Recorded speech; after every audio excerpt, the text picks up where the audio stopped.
ऐसा पहली बार हुआ है 17-18 सालों में। ऐसा पहली बार हुआ है 17-18 सालों में। हेलो एवरीवन, मेरा नाम कृष्ण है और चलो महाभारत शुरू करते हैं पढ़ने की। पिछली वाली वीडियो हमने पढ़ा था magnetic field at the centre of circular current loop. हमने क्या देखा था कि ये कोई सर्कुलर लूप था, उसके सेंटर पे हमने मैग्नेटिक फील्ड निकाली थी। अगर वो वाली वीडियो ना देखी हो तो एक बार वो जाके वीडियो देख लें, क्योंकि उस वीडियो में मैंने बहुत कुछ बताया था। डायरेक्शन निकालने के बारे में बताया था, एक जो साउथ नॉर्थ का जो कॉन्सेप्ट है वो ही बताया था। मैंने काफ़ी इंपॉर्टेंट वहाँ क्वेश्चन भी कराए थे। मैं मान के चलता हूँ वो टॉपिक छोटा है, लेकिन उसको मैंने उस पर कुछ ज़्यादा मेहनत करी थी, उसमें ज़्यादा मैंने क्वेश्चन बताए थे और ज़्यादा वहाँ से डिस्क्राइब भी किया था। तो बेसिकली जैसे मान लेते हैं कि हमें कोई सर्कुलर रिंग मान लो, जैसे मान के चलते हैं कि हमारे पास सर्कुलर लूप ए रहा। क्या रहा? ए रहा। देखो ये सर्कुलर लूप है ऐसा। ये हम लोग ऐसे वर्टिकल खड़ा कर देते हैं और हम क्या चाहते हैं कि हम इस पेन की टिप पे मैग्नेटिक फील्ड निकालना चाहते हैं। जैसे ये मान लो पेन रखा है इसके सेंटर से, और हम इस पेन की निप पे क्या निकालना चाहते हैं? मैग्नेटिक फील्ड निकालना चाहते हैं। देखो तो वैसे एक चीज़ बता दें कि इसको थोड़ा कठिन, देखो ये टॉपिक जितना कठिन टीचर के लिए होता है ना समझाना, उतना ही कठिन एक स्टूडेंट के लिए होता समझना, क्योंकि इसमें बच्चे अक्सर समझ नहीं पाते हैं। तो मुझे उम्मीद है कि तुम्हें हल्का फुल्का तो समझ में आ गया होगा कि ये लूप अगर ऐसे मानना चाहो तो मान लो लूप ऐसे रखा है और देखो इसका जो सेंटर है यहाँ ये, इसके तुम्हें इस सेंटर की एक्सिस की यहाँ तुम्हें निकालना है क्या? Magnetic field. कुछ इस तरीके से भी समझ सकते हो, या फिर अगर और बताएं तो देखो जैसे मान लो ए है, ये रख लिया है और हमें यहाँ मैग्नेटिक फील्ड निकालना कि यहाँ मैग्नेटिक फील्ड क्या होगी। सिंपल सी बात है कि नहीं? अगर किसी ने इलेक्ट्रिक फील्ड पढ़ा तो वहाँ मैंने काफ़ी अच्छे तरीके से बताया है। तो क्या करेंगे कि आखिरकार एक सर्कल है, यहाँ से मतलब इस सेंटर से लेकर कुछ दूरी पे है। मान लो एक सर्कल का सेंटर और सर्कल से के सेंटर से लेकर कुछ दूरी पे मान लो क्या है? पी पॉइंट है। बहुत ध्यान से सुनना। देखो अगर जहाँ भी देखो, और ये सर्कल है ना, ये लूप है, इसका रेडियस है ए। क्या है? रेडियस है ए। यहाँ से लेके यहाँ तक की दूरी है, मान के चलते हैं आर। अगर बहुत सिंपल सी बात हो जाएगी, जो इतना अपन को निकालना है, थोड़ा ध्यान से सुनना। अब देखो हम क्या करते हैं कि हमारे पास करंट एलिमेंट से मैग्नेटिक फील्ड निकालना का हमारे पास फॉर्मूला होता है। क्या होता है? हमारे पास करंट एलिमेंट से फॉर्मूला निकालने होता है, लेकिन अगर हम पूरे के लिए निकालना तो हम सिंपल सा इंटीग्रेशन करते हैं और कोई बात नहीं। μ/4π IDL sin theta upon R square, ये अपने पास फॉर्मूला था। कहाँ से आया था? Biot Savart's law. जिसने अगर नहीं देखी हो तो एक बार जाके वीडियो देख लें, भले तुम्हें बहुत अच्छे से आता हो, लेकिन देखना वहाँ कुछ ना कुछ तुम्हें नया सीखने को मिलेगा। तो हम लोग क्या करते हैं, हम मान के चलते हैं कि हमारे पास इतना सा एक करंट एलिमेंट है, ये रहा। हम इतनी की वजह से मैग्नेटिक फील्ड निकालते हैं। कितनी वजह से निकालते हैं? इतनी वजह से। देखो अगर मान लो करंट एलिमेंट ऐसा है, ध्यान से समझना इस टॉपिक को। करंट एलिमेंट ऐसा है, मतलब करंट जा रहा है इस डायरेक्शन में, और इस पॉइंट पे तुम निकालना चाहते हो। जैसे देखो इस तरीके से समझना है। जैसे मान लो कि ये वायर ऐसे जा रहा है, तुम इतनी दूरी पे निकालना चाहते हो, तो करंट का ये मैग्नेटिक फील्ड का डायरेक्शन ऐसा होगा कि नहीं होगा? समझ में आया कि नहीं कि क्या मतलब मैं समझाने की कोशिश कर रहा हूँ? तो ऐसा होगा। ऐसी सेम टू सेम मान के चलते हैं ये तुम्हारे पास है, ये मान लो इसकी दूरी और इसकी दूरी, मतलब दूरी से मतलब नहीं, मान लो कि ए लाइन इसके लाइन के पैरेलल है, तो मैग्नेटिक फील्ड का डायरेक्शन कुछ इस तरीके से होगा कि नहीं होगा? देखो यहाँ से देखना स्टार्ट करना है। जैसे देखो ए रहा और ए रहा, यही कहानी है। देखो कुछ भी चेंज नहीं करेंगे, लेकिन जैसे हम इसको ऐसे ट्विस्ट करेंगे तो देखो ये एंगल चेंज हुआ कि नहीं हुआ। देखो यहाँ देखो, ध्यान से देखो, ये 90 था 90, ऐसे शिफ्ट किया, इसी के परपेंडिकुलर रहेगा कि नहीं रहेगा। तो इसका मतलब ये है कि जो इसकी वजह से जो मैग्नेटिक फील्ड का डायरेक्शन है, जो देखो यहाँ आ रहा है, यहाँ जो मैग्नेटिक फील्ड आ रही है वो है इसके परपेंडिकुलर। आया समझ में कि नहीं आया है? इतनी सी बात याद रखो। अगर ए है आर है, इसे अपन ना मान लेते हैं एस। क्या मान लेते हैं? एस, मतलब पोजीशन वेक्टर। यहाँ से लेके यहाँ तक का जो वेक्टर है उसे हम लोग एस बोलते हैं, या फिर मान लो एस डिस्टेंस। कोई दिक्कत, कोई समस्या? सेम टू सेम कहानी इस नीचे वाले की भी होती है। क्या होती है कि जैसे मान लो ऐसी है, मैग्नेटिक फील्ड ऐसी होगी, जब तुम उसे ऐसे ले जाओगे तो ये ऐसे एंगल बना लेगा कि नहीं बना लेगा। तो मतलब ऐसे बनेगा। और मैग्नेटिक फील्ड इसकी इस साइड से रहेगी, ये मैग्नेटिक फील्ड है। कहानी है कुछ इस तरीके से, जैसे इस करंट एलिमेंट का होगा वैसे ही पूरे करंट एलिमेंट का पूरी कहानी होगी, अपन बाद में करेंगे। लेकिन ऐसे नहीं लग रहा कुछ क्वेश्चन अच्छा। और ये मान लो ये एंगल है 5, ये 5 है तो ये भी 5 होगा। समझ में आ रहा है कि नहीं आ रहा है? बेसिकली देखो, जो हम सेंटर ये था ना, देखो ये लूप मान के चलते हैं, लूप है, देखो ये लूप है, ऐसे ऐसे देखो, ऐसे डिस्टेंस निकाल रहे हैं। तो मैग्नेटिक फील्ड है वो कुछ इस तरीके से जा रही है, परपेंडिकुलर। अपन ने इतना देख लिया है। हम लोग क्या करेंगे कि इस यहाँ कोऑर्डिनेट सिस्टम बना देंगे ऐसा। देखो बात ऐसी नहीं कि तुम्हें समझ में नहीं आ रहा है फिर मैं समझा नहीं पा रहा हूँ। मैं ये मान के चलता हूँ कि टॉपिक थोड़ा बड़ा पेचीदा सा है। क्या है? बड़ा पेचीदा सा है। इस तरीके समझो। अब तुम्हें निकालना है कि ए वाला एंगल कितना होगा। समझे कि नहीं? कि आखिरकार ए वाला एंगल कितना होगा।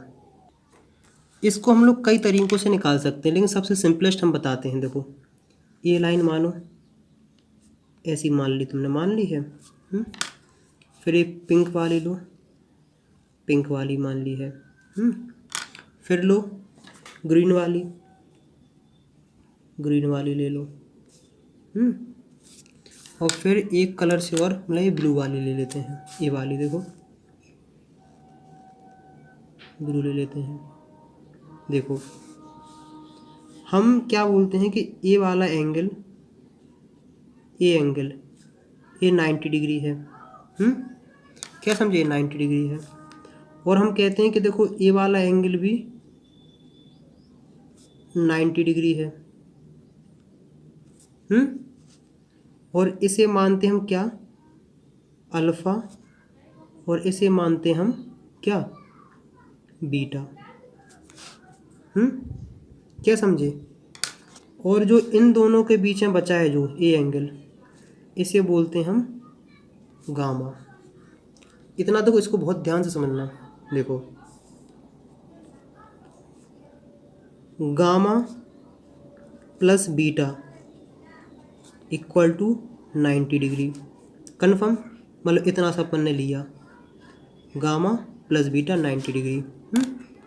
फिर आते हैं गामा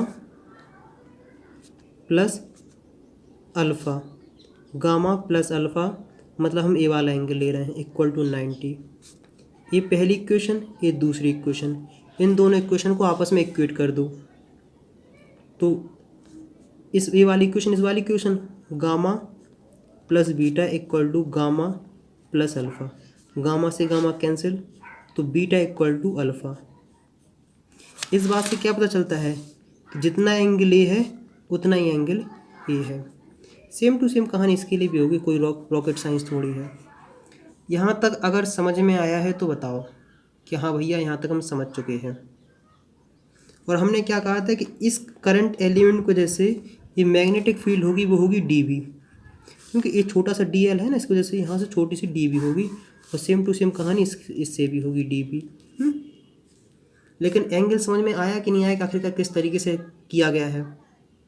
और अगर मैं इसी को दूसरे तरीके से प्रैक्टिकल से समझाऊँ तो देखो इस तरीके से समझ सकते हो कि मान के चलते हैं कि ए वाली ऐसी एक्सेस रखी है, इस तरीके से रखी है एक्सेस।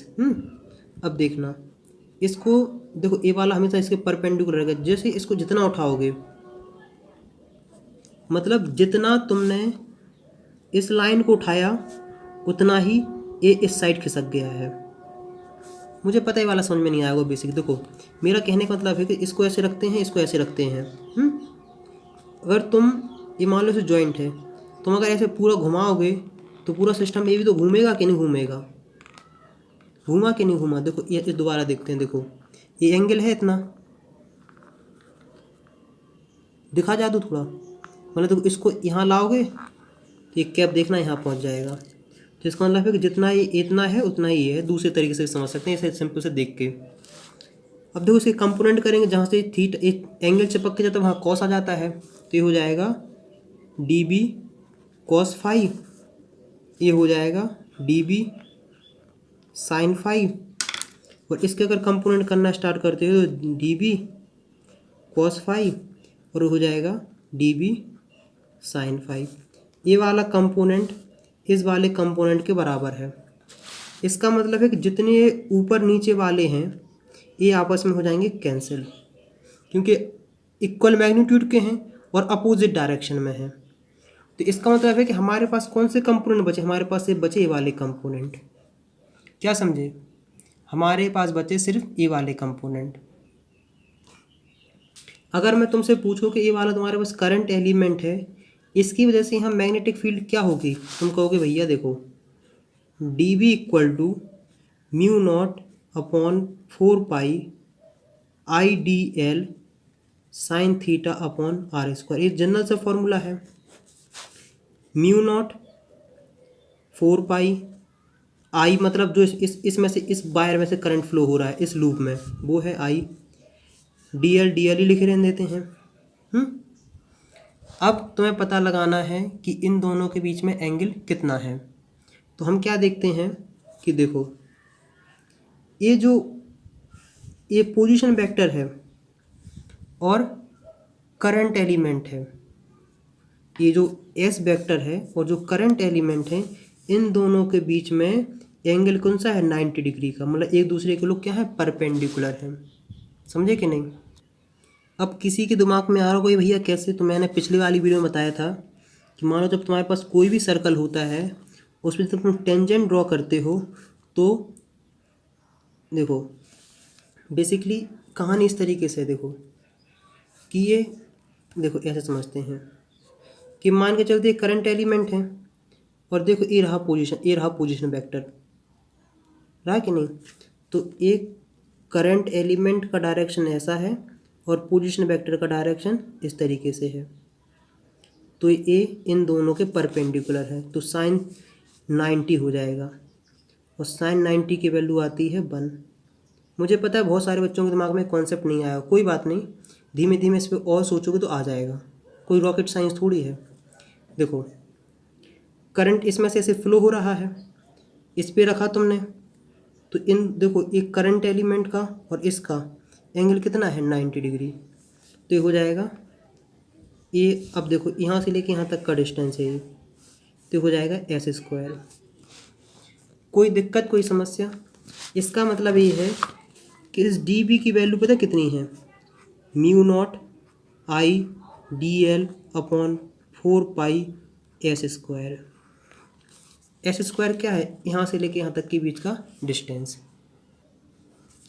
तो यहाँ तक हमें क्या देखने को मिलता है, हमें देखने को मिलता है कि जितने वर्टिकल वाले कंपोनेंट है मैग्नेटिक फील्ड को सब कैंसिल आउट हो जाते हैं। हमारे पास बचे हैं हॉरिजॉन्टल वाले। क्या बचे हैं, ए वाले हॉरिजॉन्टल।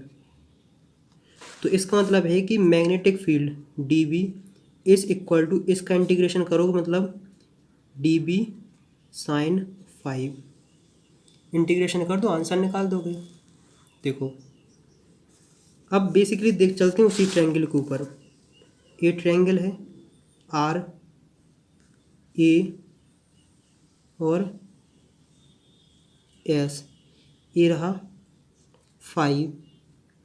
तो साइन 5, पढ़ बेटा पढ़, hard book, perpendicular upon hypotenuse. Perpendicular A upon S, तो इसकी वैल्यू तुम क्या लिख सकते हो, ए अपॉन एस।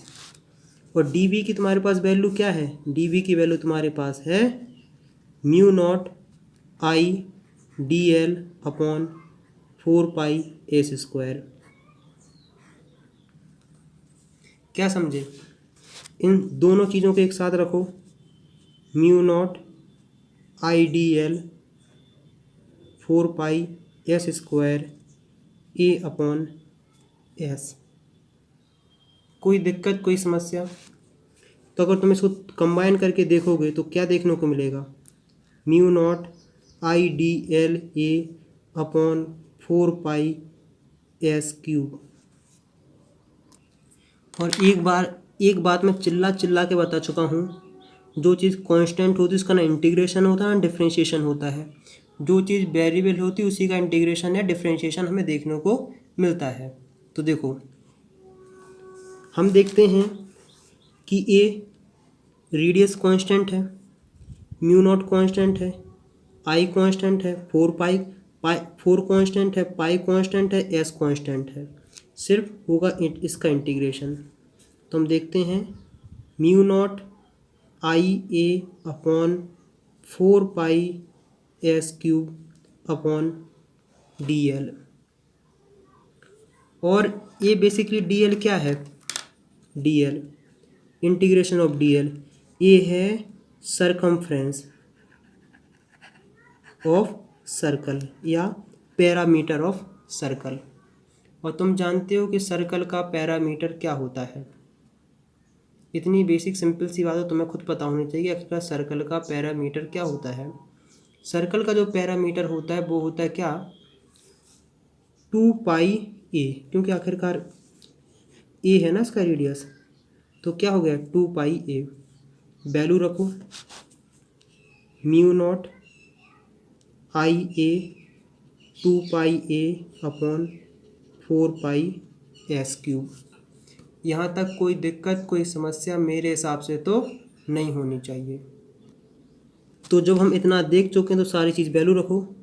देखो पाई से पाई गया, 2 से ये गया, तो अपने पास आंसर आया है mu not I a square upon 4 S cube.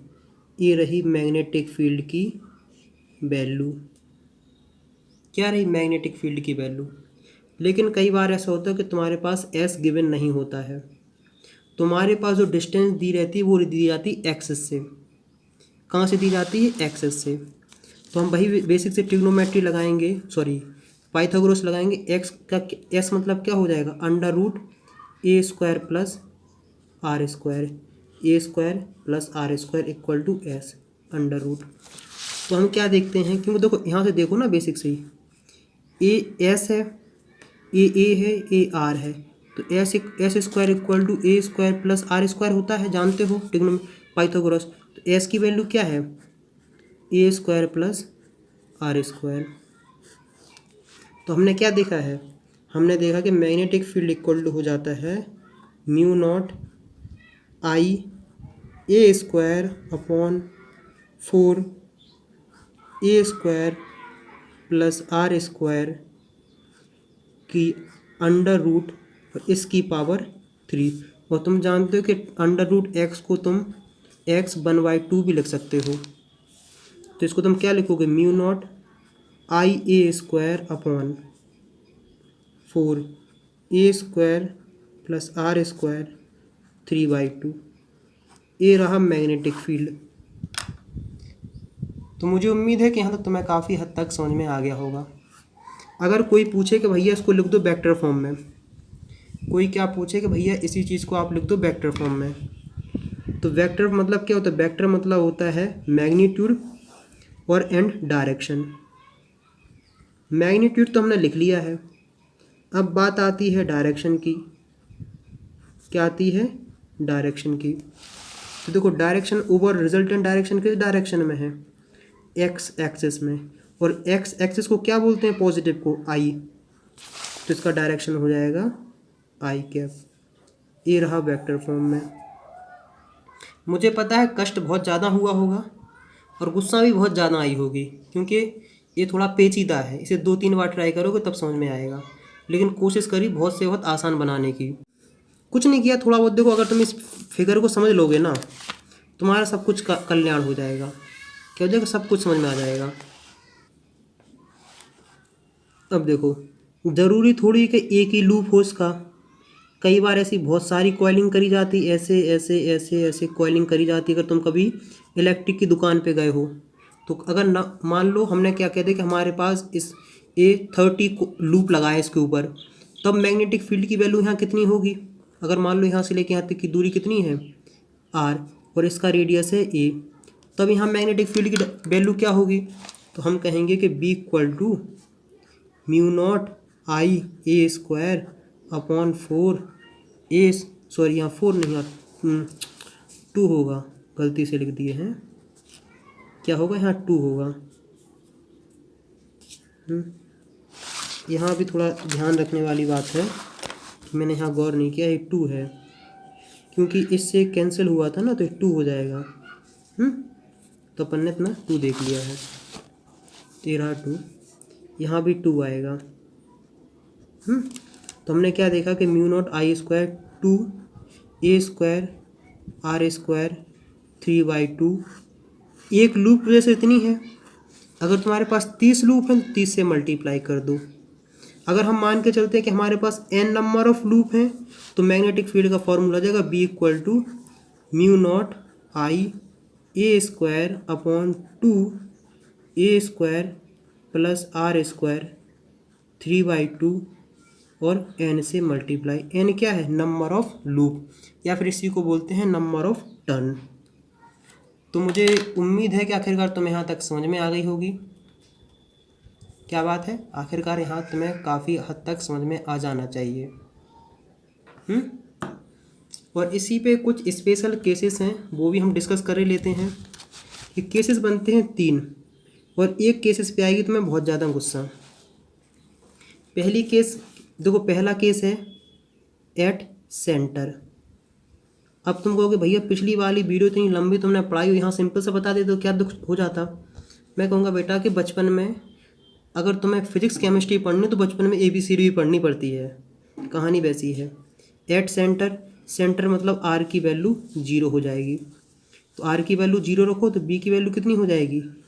Mu naught I a square upon 2 a square 3/2, cancel cancel, a square upon 2a की power 3, cancel cancel, B equal to mu not I upon 2a।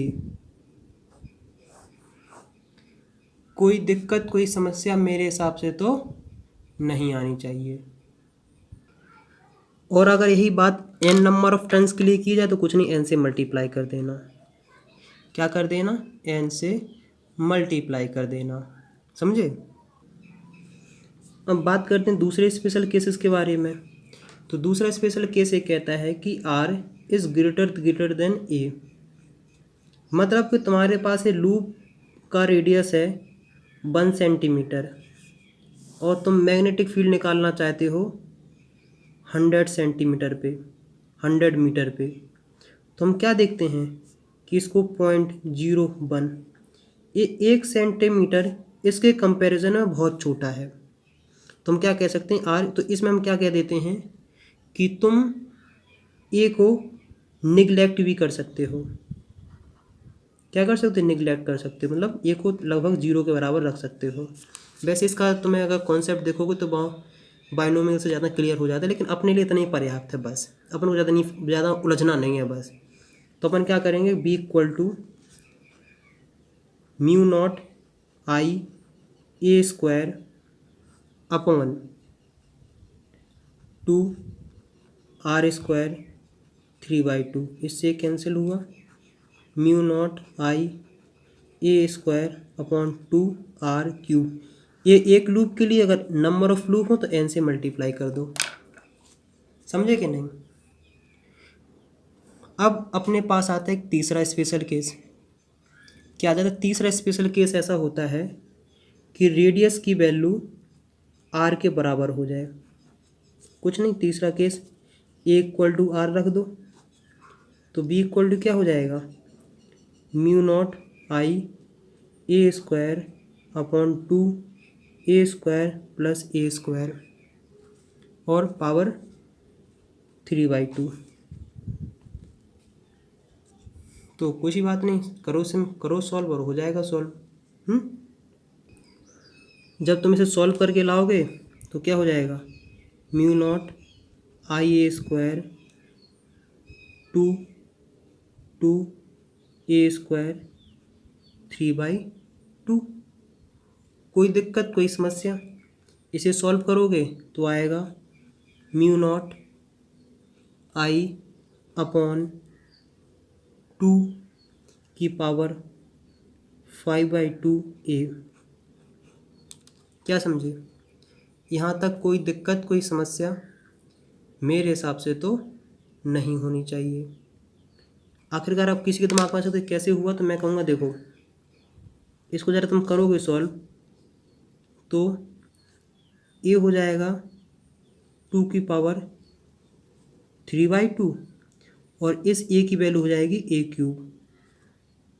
तो अगर इस दोनों को solve करोगे 2 की power 1 plus 3/2 तो answer आता है 2 की पावर 5/2। तो ए रहा इतना और ए क्यूब इससे कैंसिल आउट, तो ए आ जाएगा सिंपल यहाँ।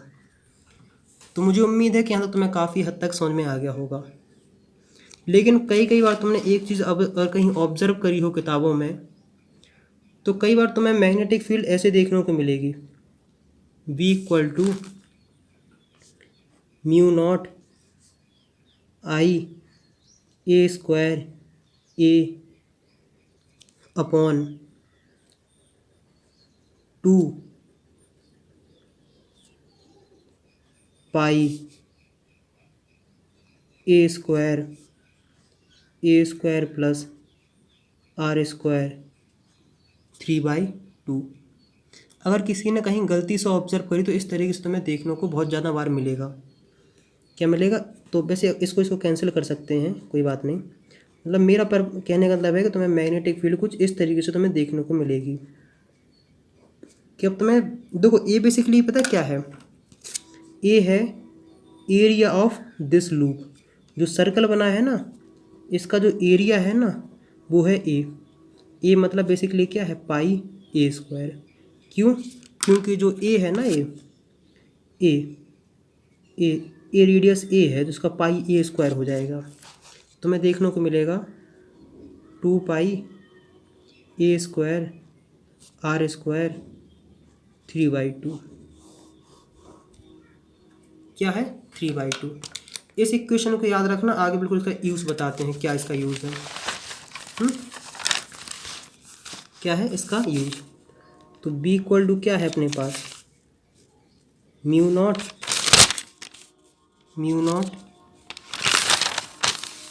आई a upon 2 pi a square are square 3/2।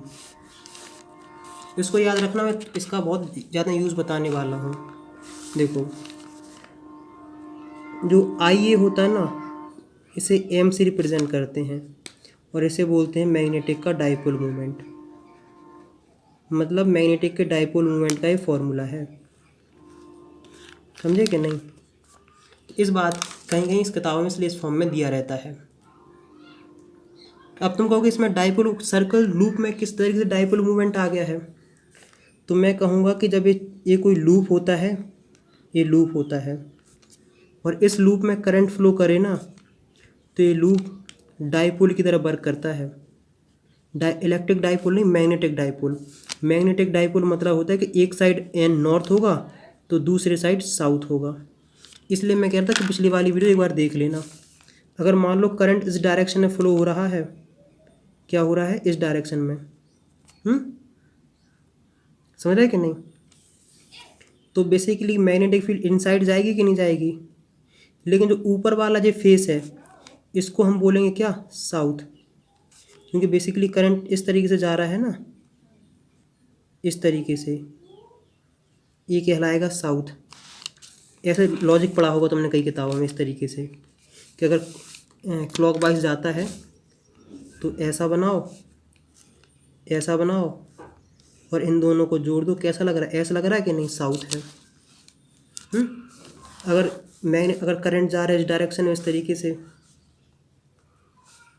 Anti clockwise, तो ऐसा बनाओ, ऐसा बनाओ और इन दोनों को जोड़ दो तो तुम्हें नॉर्थ लगेगा। कहानी है कुछ इस तरीके से इसकी, ध्यान से ऑब्जर्व करना। देखो ये तुम्हें कैसा दिख रहा है? तुम कहोगे भैया हमें क्लॉकवाइज दिख रहा है।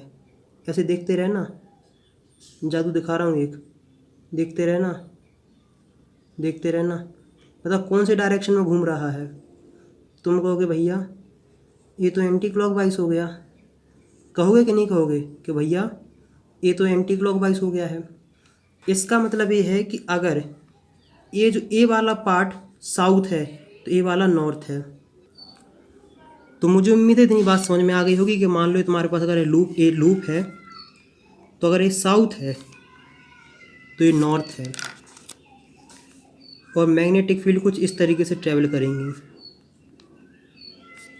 क्या करेंगे? इस तरीके से, और ऐसे मतलब क्लोज लूप बनाती है ना मैग्नेटिक फील्ड। तो समझे कि नहीं? आया समझ में कि नहीं? तो ये जो करंट, ये जो इतना सा लूप है ना, ये बेसिकली एक डाइपोल की तरह वर्क करेगा, मैग्नेटिक डाइपोल। जैसे मान लो ये न्यूक्लियस है, ये जो इलेक्ट्रॉन से चारों तरफ घूमते हैं ना इलेक्ट्रॉन, ये भी एक डाइपोल की तरह वर्क करते हैं, मतलब डाइपोल कहलाते हैं लोग भी। मतलब जो इलेक्ट्रॉन के घूमने से भी मैग्नेटिक फील्ड जनरेट होती है। क्या समझे कि नहीं? क्वेश्चन कराते हैं, घबराओ नहीं। तो देखो मेरे बताने का पर्पज़ है, जैसे मान लो तुम्हारे पास लूप ऐसा डाला हुआ है, ये है लूप, और हम मान के चलते हैं कि इसमें से करंट फ्लो हो रहा है ऐसा। कैसा हो रहा है? इस तरीके से। इतना समझ में आया कि नहीं आया है? तो देखो मैग्नेटिक फील्ड कुछ ऐसी निकलेंगी, ऐसे निकालो तो ऐसे निकलेंगी कि नहीं? ऐसे।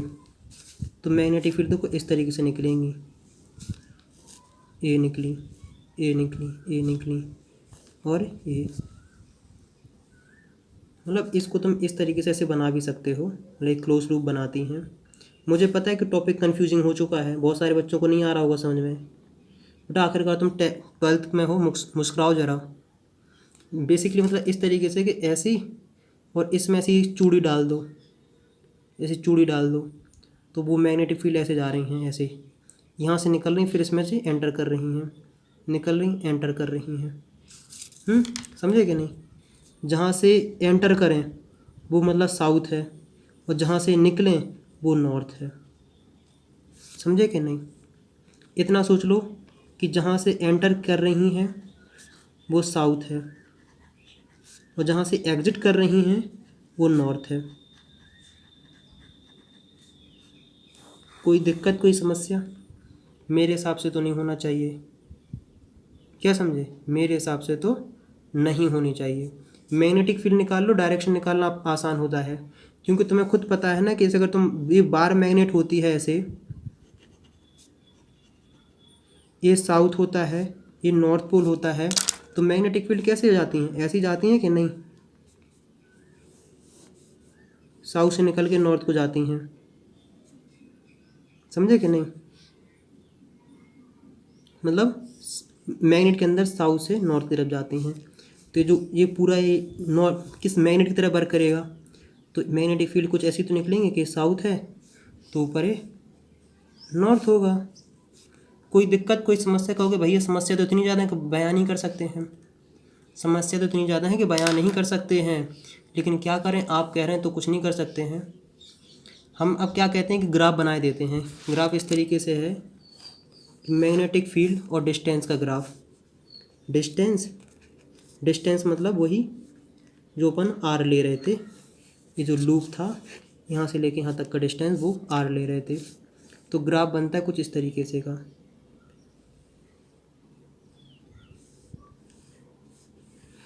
इस तरीके से। ये मान लो ऐसे बन गया है, मैग्नेटिक फील्ड तो यहाँ भी होगी, तो ऐसे बना दो। तो इसका बेसिक सा मतलब क्या है कि मैक्सिमम मैग्नेटिक फील्ड सेंटर पे होती हैं। जैसे जैसे दूर जाते जाते हो सेंटर से, वैसे वैसे मैग्नेटिक फील्ड की स्ट्रेंथ कम होती जाती है। समझे कि नहीं? ये रहा मेन इसका मतलब। तो क्वेश्चन काफ़ी कठिन हो चुका होगा, कोई बात नहीं, घबराना नहीं है, लेकिन हिम्मत बांधे रहो, आखिरकार 12th में हो। एक इंटरेस्टिंग बात और बताएं तुम्हें कि जैसे मान लो कि तुम पता लोहे का पीस यहाँ रखोगे ना, यहाँ लोहे का पीस रखोगे ना, ये इस साइड निकल जाएगा। समझे कि नहीं? मतलब ये क्या करेगा, इससे ऐसे पास हो जाएगा। अभी बहुत कुछ इसमें बताने के लायक है, बहुत कुछ है बताने को, बहुत कुछ इसके एक्सेप्शन ही बताएंगे, बहुत कुछ बताएंगे, मज़ा आने वाला है। जैसे मान लो तुम्हारे पास क्या है, कौन सा है एटम है, हाइड्रोजन एटम। हाइड्रोजन एटम में न्यूक्लियस होता है, एक इलेक्ट्रॉन होता है। हमें पता लगाना है कि आखिरकार ये जो इलेक्ट्रॉन इसके अंदर रिवॉल्व कर रहा है, इस इलेक्ट्रॉन की वजह से मैग्नेटिक फील्ड कितनी होगी सेंटर पे, क्या होगी, मैग्नेटिक फील्ड कितनी होगी सेंटर पे। अगर इसका एटॉमिक रेडियस मतलब बेसिकली रेडियस, तो 5.1 इंटू 10⁻⁻11 मीटर, और जो इलेक्ट्रॉन है रिवॉल्व कर रहा है कितनी फ्रिक्वेंसी से, 6.8 इंटू 10⁻15 हर्ट्ज। समझे कि नहीं? इतनी बेसिक बात समझ चुके हैं। पता है इसका मतलब पता क्या है? इसका मतलब ये है कि ये इलेक्ट्रॉन एक सेकंड में 1 2 3 4 5 6 7 8 9 10 11 12 13 14 एक सेकंड में इतने चक्कर लगा लेता है। जब ये इतने चक्कर लगाता है एक सेकंड में, तो बताओ कितना करंट जनरेट करेगा। तो करंट इक्वल टू क्या होता है, जो चार्ज मोशन कर रहा है अपॉन कितना टाइम लग रहा है। यहाँ से लेके यहाँ तक चार्ज इलेक्ट्रॉन किया, इलेक्ट्रॉन का चार्ज, यहाँ से लेके यहाँ तक का टाइम, और तुम जानते हो 1/टाइम कितना होता है, फ्रीक्वेंसी होता है। तो ई फ्रीक्वेंसी, तो आई इक्वल टू क्या हो गया है, ई और इलेक्ट्रॉन की फ्रीक्वेंसी, तो आई इक्वल टू इलेक्ट्रॉन का जल्दी चार्ज बोलो बेटा, जल्दी स्पीड में बोलो, इतना अपन के पास टाइम नहीं है यार। इलेक्ट्रॉन का जो भी चार्ज हो तुम्हें होना पता, याद होना चाहिए। जो इलेक्ट्रॉन का चार्ज होता है वो होता है 1.6 इंटू 10⁻⁻19, और इसका जो फ्रीक्वेंसी है वो है कितनी, 6.8 इंटू 10⁻15। तो तुम इसको अगर सॉल्व करके लाओगे तो इसका आंसर तुम्हें देखने को मिलेगा, हम लोग बाद में देखते रहेंगे। हम लोग रखेंगे b इक्वल टू μ0I/2r। तो इसे सॉल्व करके लाओगे तो हो जाएगा 4π into 10⁻⁻7 into 6.8 into 1.6 into 10⁻⁻4 upon 2 into 5.11 into 10⁻⁻11, तो 13.4 टेस्ला। मतलब है कि जब इलेक्ट्रॉन इसके अंदर रिवॉल्व करता है तो इसके सेंटर पे 13.4 टेस्ला की मैग्नेटिक फील्ड जनरेट होती है। तो मुझे बताएं कि यहाँ तक वीडियो देखते हुए आपको कैसा लगा है। जाने से पहले कुछ क्वेश्चन करा देते हैं, दो काफ़ी इंपॉर्टेंट है, ये तो अक्सर CBSE में कई बार आया है बोर्ड में। देखो मान लो तुम्हारे पास ये दो रिंग है, इसका रेडियस A, इसका रेडियस B है, और इसमें मूव कर रहा है क्या, क्लॉकवाइज एंटी क्लॉकवाइज, इसमें करंट मूव कर रहा है क्लॉकवाइज। हम यहाँ मैग्नेटिक फील्ड निकालना चाहते हैं। इस वजह से मैग्नेटिक फील्ड का डायरेक्शन कैसा होगा, इस साइड होगा, थंब की साइड। इसका मैग्नेटिक फील्ड B1 होगा। इसकी वजह से मैग्नेटिक फील्ड का कैसा होगा, क्लॉकवाइज है, इसका मतलब इसका डायरेक्शन होगा इस डायरेक्शन में B2। मतलब एक दूसरे के अपोजिट में B नेट की वैल्यू क्या आएगी, B नेट की वैल्यू आएगी B1 माइनस B2। और वो तुम्हें मैग्नेटिक फील्ड निकालना काफ़ी आसान होगा, वो आराम से निकाल लोगे। वही होता है कि B इक्वल टू मैं बता चुका हूँ, B0/2a² प्लस r² 3/2 IA का स्क्वायर। तो वो सिंपल से निकाल लोगे। अगर मान लो कि अगर ये दोनों का डायरेक्शन सेम डायरेक्शन में होता, B1 और B2 एक डायरेक्शन में होते, जैसे मान लो एक करंट होता एंटी क्लॉकवाइज में, ये भी एंटी क्लॉकवाइज में होता, तो इसकी वजह से करंट इस डायरेक्शन में और इसकी वजह से भी करंट इस डायरेक्शन में। देखो तो हम क्या देखेंगे, इस डायरेक्शन में हो जाएगा। तो हो जाएगा B1 प्लस B2। ये रहा एक क्वेश्चन। कई बार इस तरीके से मैग्नेटिक फील्ड पूछा जाता है। तो देखो इसकी वजह से मैग्नेटिक फील्ड का डायरेक्शन ऐसा, मान लो दोनों का सेंटर एक ही जगह है, और इसकी वजह से मैग्नेटिक फील्ड का डायरेक्शन ऐसा, तो इसको B1 बोल देते हैं, इसको B2 बोल देते हैं। B नेट की वैल्यू हो जाएगी क्या, √B1² प्लस B2²। तो मुझे उम्मीद है तुम्हें काफ़ी हद तक समझ में आ गया होगा। और at the centre of magnetic field तुम्हें निकालना आना चाहिए, काफ़ी आसान होता है, μ0IA/2a। ये मतलब क्या होता है, रेडियस होता है। अब मिलते हैं नेक्स्ट वीडियो में।